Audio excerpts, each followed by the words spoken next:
आज मैं एक ऐसे शहर आई हूँ जहाँ के टेम्पल्स, हिस्ट्री, खाना और साथ ही साथ यहाँ के लोग सब कुछ एकदम अच्छा है।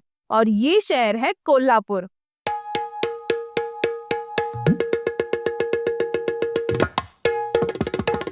पंचगंगा नदी के घाट पर बसा और सह्याद्री माउंटेन रेंज ने घेरा हुआ ये कोल्हापुर अपने historic forts, temples, royal palaces और तो और कोल्हापुरी चप्पल के साथ साथ और भी कई सारी चीजों के लिए जाना जाता है।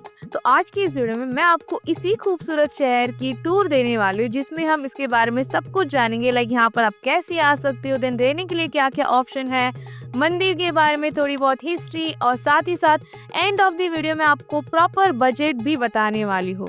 तो इस वीडियो में मेरे साथ एंड तक बने रहना। वैसे तो मैं मुंबई से हूँ, पर किसी काम से मैं पुणे आई थी, तो यहाँ पर दगड़ूशेठ गणपति जी के दर्शन लेके मैंने मेरी कोल्हापुर की जर्नी स्टार्ट की। मुंबई, पुणे और बाकी कई मेजर सिटी से कोल्हापुर आने के लिए मल्टीपल ट्रेन के ऑप्शन अवेलेबल है। मेरी ट्रेन रात को 8:40 की थी फ्रॉम पुणे, जो सुबह अराउंड 5 AM तक कोल्हापुर पहुँच गई।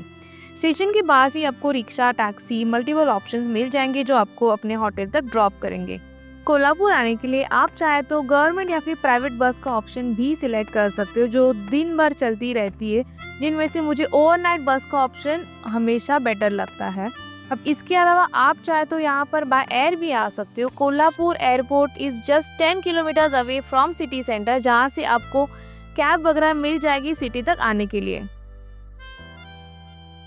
मैंने मेरा होटल सिटी सेंटर में ही बुक किया था ताकि मुझे सभी जगहों पर जाने के लिए इजी पड़ जाए। तो ये है मेरा होटल अंबिका में मैं स्टे कर रही हूँ।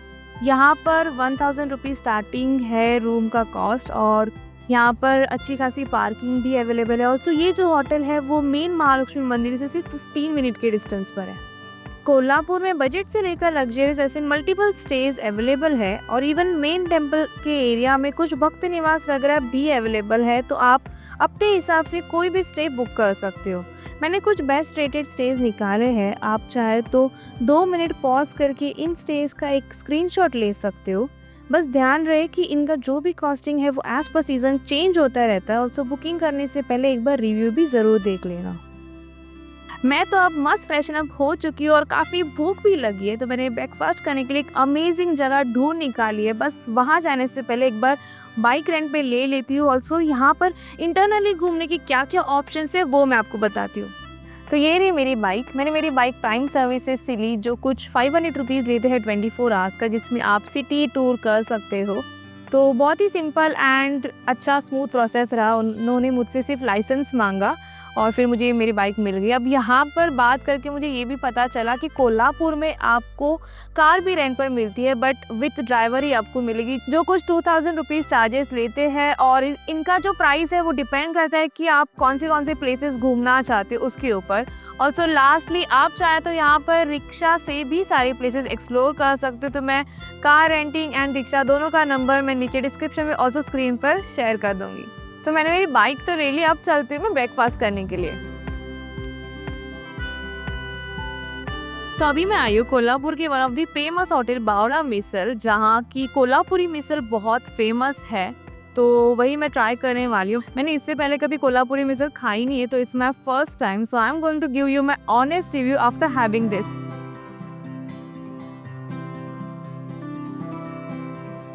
आज मुझे पता चला कि क्यों कोल्हापुर की मिसल इतनी फेमस है। Taste was just amazing. Also ऊपर से तर्री, देन ब्रेड स्लाइस, सब कुछ अच्छा लगा मुझे। थोड़ी तीखी ज़रूर थी, बट यही तो स्पेशलिटी है कोल्हापुर के मिसल के मसालों में। तो कोल्हापुर के स्पेशल मसालों के बारे में भी हम बात करने वाले हैं आगे चलकर, बट उससे पहले सबसे पहले चलते हैं हमारे फर्स्ट लोकेशन पर। तो दिन की शुरुआत हम करेंगे महालक्ष्मी टेम्पल में अंबाबाई के दर्शन लेके।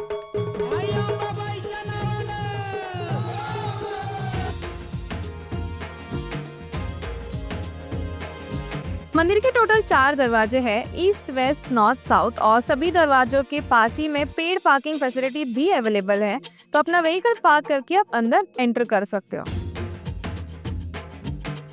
हजारों साल पुराना ये मंदिर महाराष्ट्र के 3.5 शक्तिपीठों में से एक है, जिसे दक्षिण काशी के नाम से भी जाना जाता है। यहाँ पर दुनिया के हर कोने से लोग आते हैं।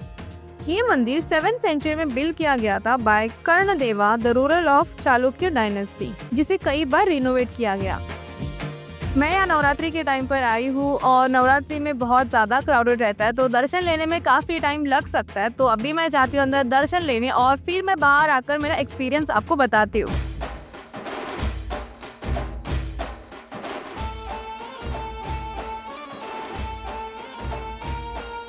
यहाँ पर 2 टाइप ऑफ दर्शन की लाइन होती है। एक है नॉर्मल लाइन जिसमें आपको पास में जाने मिलता है, और दूसरी है मुख्य दर्शन वाली लाइन जिसमें आपको दूर से ही दर्शन लेने होते हैं। यहाँ पर कोई भी वीआईपी दर्शन वगैरह नहीं होता है, तो आपको नॉर्मल लाइन से ही जाना होगा दर्शन लेने के लिए। ऑल्सो यहाँ पर अंदर आप मोबाइल वगैरह लेके जा सकते हो, बस अंदर फोटोग्राफी वीडियोग्राफी अलाउड नहीं है।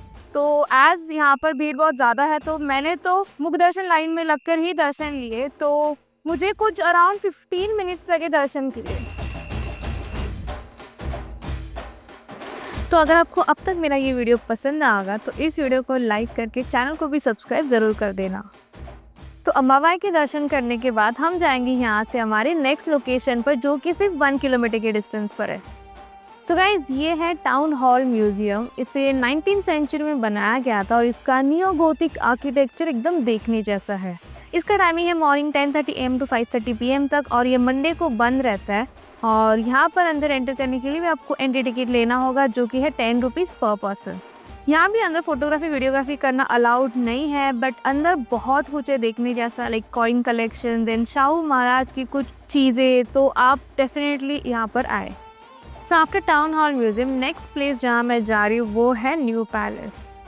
इसका टाइमिंग है 10:30 AM to 5:30 PM, और यहाँ पर एंटर करने के लिए आपको टिकट लेना होगा, जिसका कॉस्ट इज़ 40 रुपीज़ पर पर्सन। सो गाइज, ये है न्यू पैलेस। ये कोल्हापुर के छत्रपति का रॉयल रेसिडेंस हुआ करता था, जिसे अभी म्यूजियम में कन्वर्ट किया गया है, और इसे शाहू महाराज म्यूजियम ये नाम से भी जाना जाता है। यहाँ पर अंदर फोटोग्राफी वीडियोग्राफी अलाउड नहीं है, तो मैं पहले जाती हूँ अंदर और फिर आपको बाहर आके बताती हूँ कि अंदर क्या क्या है। म्यूज़ियम बहुत ही ज़्यादा सुंदर है अंदर से। अंदर आपको डिफरेंट कलेक्शंस देखने मिलेंगे, लाइक शाही कपड़े, jewellery, then swords and etcetera. Also अंदर एक मिनी दरबार हॉल भी है, जहाँ पर उसके ग्लास पर शिवाजी महाराज जी के कुछ लाइफ के इम्पॉर्टेंट हिस्से पेंट किए गए हैं, तो वो भी आप डेफिनेटली अंदर जाके देखना।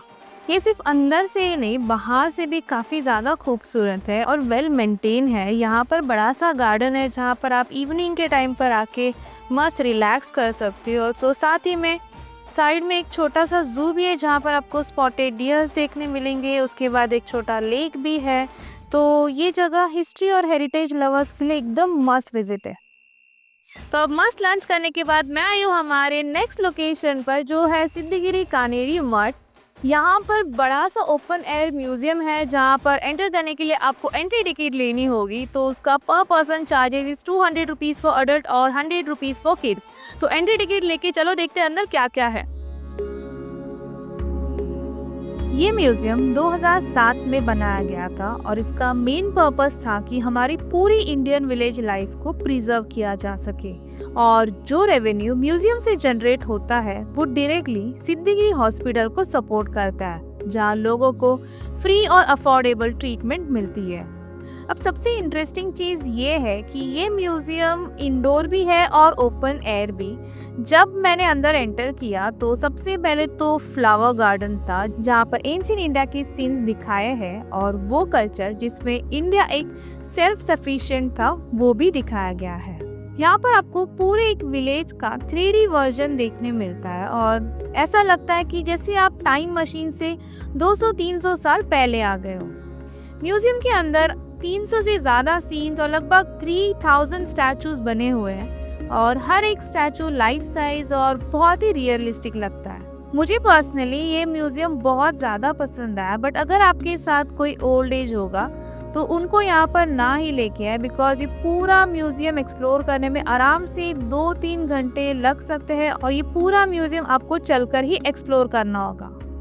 यहाँ इस म्यूजियम में खाने के स्टॉल्स, देन पीने के लिए पानी, ऑल्सो बैठने के लिए बेंचेस वगैरह भी लगाए गए हैं। ऑल्सो साथ ही साथ बच्चों को खेलने के लिए भी ढेर सारे जगह हैं। तो सारे प्लेसेस देखने के बाद इवनिंग के टाइम पर आप आ सकते हो कोल्हापुर के one of the famous spot Rankala lake के पास। अब इसकी मैं आपको एक इंटरेस्टिंग स्टोरी बताती हूँ। ये जो लेक है वहाँ पर स्टोन क्वेरी हुआ करती थी, जहाँ से स्टोन निकाल कर कोल्हापुर का फेमस महालक्ष्मी टेम्पल बनाया गया था और साथ ही साथ और भी कई सारे जैन टेम्पल के लिए उस स्टोन का यूज किया गया था। 9th सेंचुरी में यहाँ पर एक बड़ा सा अर्थक्वेक आया था, जिसमें इस क्वेरी को नीचे से एक क्रैक आया और इस जगह पर पानी भरना स्टार्ट हुआ और उसी से बना ये रंकाला लेक। यहाँ लेक के पास खाने के मल्टीपल स्टॉल्स है, तो आप यहाँ पर मस्त स्नैक्स खाते खाते ये सनसेट एंजॉय कर सकते हो। राइट नाउ वेदर थोड़ा क्लाउडी है, तो मुझे तो सनसेट नहीं दिखने वाला, तो मैं जा रही हूँ यहाँ से कोल्हापुर एक और फेमस स्पॉट पर। तो यही है वो फेमस स्पॉट राजा भाऊ भेल। इनका शॉप 1965 से है और यहाँ के लिक्विड भेल बहुत ज़्यादा फेमस है, तो मैंने भी वही ट्राई की। मुझे तो काफ़ी ज़्यादा अच्छी लगी। It's very crispy and sweet. तो अगर कभी आप ही यहाँ पर आते हो तो आपकी यहाँ की फेवरेट भेल कौन सी है, ये मुझे कमेंट करके ज़रूर बताना। मुझे रात को भी सिटीज़ एक्सप्लोर करना बहुत पसंद है, इसलिए मैं बाहर निकल चुकी हूँ और जा रही हूँ एक और बार महालक्ष्मी मंदिर विजिट करने के लिए। मंदिर के बाहर बड़ा सा मार्केट भी लगता है, तो वहाँ पर you can do some shopping, जहाँ कोल्हापुरी चप्पल से लेकर फेमस फेटास एंड ज्वेलरीज, मसाले, ऐसे आपको सब कुछ मिल जाएगा। सो गाइस, फाइनली मुझे कोल्हापुरी चप्पल पसंद आई तो मैंने ले ली। मैंने ये एक शॉप से लिए जिसका नाम है प्यारे, और इनके पास बहुत ही अच्छा कलेक्शन है कोल्हापुरी चप्पल का, स्टार्टिंग फ्रॉम ₹300 और आगे आप जैसे रेंज में लेना चाहते हो, जो भी डिज़ाइन होगा उस हिसाब से आप ले सकते हो। और आफ्टर शॉपिंग मैं अभी जाने वाली हूँ डिनर करने के लिए। अब एज नवरात्रि चालू है तो मैं डिनर करने के लिए आई हूँ एक और फेमस जगह जिसका नाम है दावणगिरी लोनी डोसा सेंटर। यहाँ का स्पंज एंड लोनी डोसा काफी फेमस है, तो वही मैं ट्राई करने वाली हूँ। अगर आप कोल्हापुर आते हो और नॉनवेज खाते हो तो यहाँ का तांबड़ा पांडरा रस्सा भी डेफिनेटली ट्राई करना, बहुत ज़्यादा फेमस है। और यहाँ पर कुछ रेस्टोरेंट्स भी है जहाँ का तांबड़ा पांडरा रस्सा काफ़ी फेमस है, तो उसके नाम मैंने यहाँ पर स्क्रीन पर शेयर किए हैं। और अभी तो फिलहाल नवरात्रि का टाइम है, इसलिए मैं तो नहीं खा सकती, बट नेक्स्ट टाइम मैं डेफिनेटली ट्राई करूँगी। तो कल का दिन बहुत अच्छा रहा और बहुत कुछ खाने भी मिला। कोल्हापुर के बहुत सारे फेमस डिशेस मैंने ट्राई किए जो मुझे काफ़ी अच्छे लगे। तो आज है हमारा डे 2 और डे 2 में हम 2 प्लेसेस एक्सप्लोर करने वाले हैं जो कि मेन सिटी से थोड़े दूर है। तो उसमें से सबसे फर्स्ट प्लेस जहाँ पर मैं जाने वाली हूँ उसका नाम है ज्योतिबा टेम्पल। ज्योतिबा टेम्पल ये मेन सिटी सेंटर से 30 मिनट के डिस्टेंस पर है, जहाँ पर पहुँचते ही बड़ा सा पार्किंग एरिया है, तो वहाँ पर आप अपना व्हीकल पार्क करके अंदर मंदिर में दर्शन के लिए जा सकते हो। तो ये है ज्योतिबा टेम्पल। ये भगवान ज्योतिबा को समर्पित है, जिसे दक्कन का राजा ये नाम से भी जाना जाता है, और ये ब्रह्मा विष्णु महेश के अवतार है। यहाँ पर अगर आप पूर्णिमा के दिन आते हो या फिर वीकेंड्स के टाइम पर आते हो तो बहुत ज़्यादा क्राउड होता है। अभी मैं यहाँ पर वीकडेज पर आई हूँ, इसलिए रश थोड़ा कम है। तो सबसे पहले जाती हूँ मैं अंदर दर्शन लेने और फिर मैं आपको इसकी और इन्फॉर्मेशन बताती हूँ। अब जैसे कि आपको पता होगा कि जेजुरी में जैसे भंडार उड़ाया जाता है मंदिर पर, वैसे ही यहाँ पर गुलाल अर्पण करने की प्रथा है। तो इसीलिए आप ये देख सकते हैं पूरा का पूरा मंदिर पिंक पिंक आपको नज़र आएगा। एंड यू वोंट बिलीव, अगर आप गूगल सैटेलाइट से भी इसको देखोगे तो आपको ये कुछ पिंकिश रेड नज़र आएगा।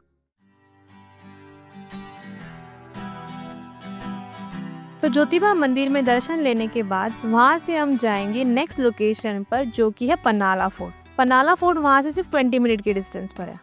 तो ये है पन्हाला फोर्ट, जिसे पावनगढ़ ये नाम से भी जाना जाता है। ये डेक्कन का one of the largest fort है जो 11th सेंचुरी में बनाया गया था बाय शिलाहारा डायनेस्टी। एज ये one of the important fort में से एक है, तो इसे जीतने के लिए कई बार लड़ाइयाँ यहाँ पर हो चुकी है। पन्हाड़ा फोर्ट की अगर बात करूं तो सबके दिमाग में बस एक ही नाम आता है, जो कि है बाजी प्रबोध देशपांडे। इन्होंने यहाँ पर एक हिस्टोरिक बैटल किया था 1660 में, जिसमें सिर्फ 300 मराठा वॉरियर्स हजारों मुगलों से लड़े थे। और जिस जगह पर ये बैटल हुआ था उसका नाम है पावनखिंड। पन्हाड़ा फोर्ट ये काफ़ी बड़ा और जिगजैग शेप में बना है, इसलिए इसे स्नेक फोर्ट ये नाम से भी जाना जाता है। इस फोर्ट पर देखने जैसा बहुत कुछ है। जैसे कि अंबरखाना जहाँ फूड स्टोर किया जाता था। उसके बाद 3 दरवाज़ा है जो कि फोर्ट का मेन एंट्रेंस हुआ करता था, जिसे काफ़ी कंफ्यूजिंग बनाया गया था कि कोई भी एनिमी उसमें घुस ना सके। आफ्टर दैट सज्जा कोठी है जहाँ पर छत्रपति शिवाजी महाराज और संभाजी महाराज जी की आखिरी मुलाकात हुई थी। एंड देन आप देख सकते हो अंधार बावड़ी which is nothing but a hidden well. और भी कई सारी चीज़ें आपको देखने मिलेगी जिसकी अगर आपको हिस्ट्री भी जाननी हो तो आप यहाँ पर आके गाइड भी ले सकते हो। पूरा पन्हाड़ा फोर्ट एक्सप्लोर करने के बाद या फिर एक्सप्लोर करने से पहले यहाँ पर आके यहाँ का ऑथेंटिक झुणका भाकरी खाने मत भूलना। सो गाइज ये थे कोल्हापुर के मेजर प्लेसेस। अब इसके अलावा कुछ और प्लेसेस भी है जो आप विजिट कर सकते हो, तो मैंने वो स्क्रीन पर यहाँ पर शेयर किया। So after all the places अब क्विकली मैं आपको कोल्हापुर की आइटनरी बताती हूँ। डे 1 की शुरुआत आप महालक्ष्मी टेम्पल में अम्बाबाई के दर्शन लेके कर सकती हो। उसके बाद वहीं से 1 किलोमीटर की डिस्टेंस पर है टाउन हॉल म्यूजियम, जो एक्सप्लोर करके आप जा सकते हो new palace. New palace explore करने में आराम से 1 आवर लग सकता है, जो देख के you can go to Kaneri Math. Kaneri मठ ये बहुत ही बड़ी प्लेस है, तो वहाँ पर भी आपका आफ्टरनून निकल जाएगा, तो वहाँ जाने से पहले एक बार लंच ज़रूर कर लेना और फिर कनेरी मठ का म्यूज़ियम एक्सप्लोर करके इवनिंग के टाइम आना रंकाला लेक। रंकाला लेक पर ब्यूटीफुल सनसेट देखने के बाद आप कोल्हापुर का नाइट मार्केट भी एक्सप्लोर कर सकते हो, जहाँ पर आपको थोड़ी बहुत शॉपिंग करने मिलेगी।